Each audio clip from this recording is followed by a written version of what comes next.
You know that moment when you're standing in the living room, scrolling through endless photos of fireplace setups, and you start wondering if you're about to waste a good chunk of money on something that looks great on a screen, but ends up feeling like an afterthought in your actual space? I've been there trying to decide whether an electric fireplace is worth the investment, especially when you're already juggling a budget and a desire for that cozy vibe without the hassle of a wood-burning unit. Link is in the description if you want to check the product details on Amazon. What makes the Dimplex Fieldstone electric fireplace with mantle surround a bit different from the generic wall mount units you see on most shopping sites is the way it tries to blend a rustic stone look with a ready-made mantle, all in one package. It's not just a heating panel. It's a piece of decor that promises to become the focal point of the room. That promise can feel risky because if the aesthetics don't line up with your existing decor, or if the heat output doesn't meet your expectations, you've essentially bought a decorative sculpture that also tries and sometimes fails to keep you warm. Let's start with the practical side of installing this thing. The unit comes as a single, 26-inch wide panel sandwiched between a pine mantle frame and a stone-look surround that mimics natural slate. Because it's all pre-assembled, you avoid the typical DIY nightmare of mounting a separate heating element and then hunting down a mantle that matches. You simply position the whole package on a sturdy wall, plug it into a standard 120-volt outlet, and you're ready to turn it on.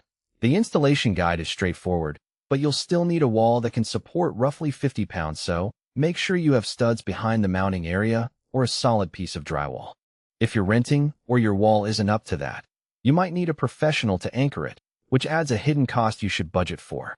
Now, about the heat. The Fieldstone model is rated for a maximum output of around 1,500 watts, which is enough to warm a medium-sized living room for a couple of hours if the ambient temperature isn't already in the teens. I've tested it during a chilly November evening. Set to the mid-range, the room temperature rose about 57 degrees within the first 20 minutes. That's decent if you're using it as a supplemental heat source, but don't expect it to replace a central heating system in a large, open-plan space. The real advantage here is the flame effect, a realistic, flickering LED display that can be adjusted for brightness and speed. The effect looks surprisingly authentic, especially when you dim the lights, and it's the kind of visual cue that can convince guests you have a real fire going, even though the actual heat comes from a concealed electric element. Who should consider this unit? If you're someone who values ambience as much as warmth, live in an apartment or a condo where open flames are prohibited, and you want a fireplace that doubles as a design statement, the Dimplex Fieldstone checks a lot of boxes. It's also a solid pick for homeowners who have an existing wall that could accommodate a mantle but lack the carpentry skills to build one from scratch. Because the mantle and stone surround are already attached, you eliminate a major design headache and still end up with a cohesive look that feels custom. On the flip side, if your primary goal is pure heating efficiency, you might be better off with a dedicated space heater or a larger electric fireplace that offers higher BTU equivalents.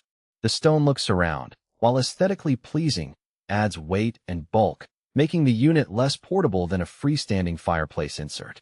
Families with small children should also be aware that the outer frame stays warm to the touch after extended use, so you'll need to enforce a not-touch rule around the mantle until it cools down.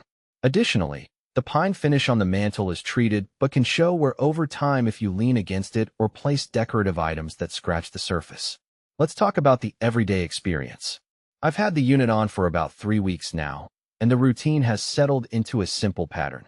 Press the remote, select Flame Only for movie nights when I don't need heat, or choose Heat plus Flame when the thermostat drops below 65 F.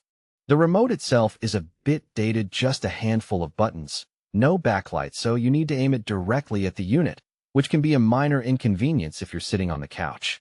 However, the learning curve is minimal. The on-screen menu is intuitive, and you can set a timer to shut off automatically after a couple of hours, which helps with energy savings.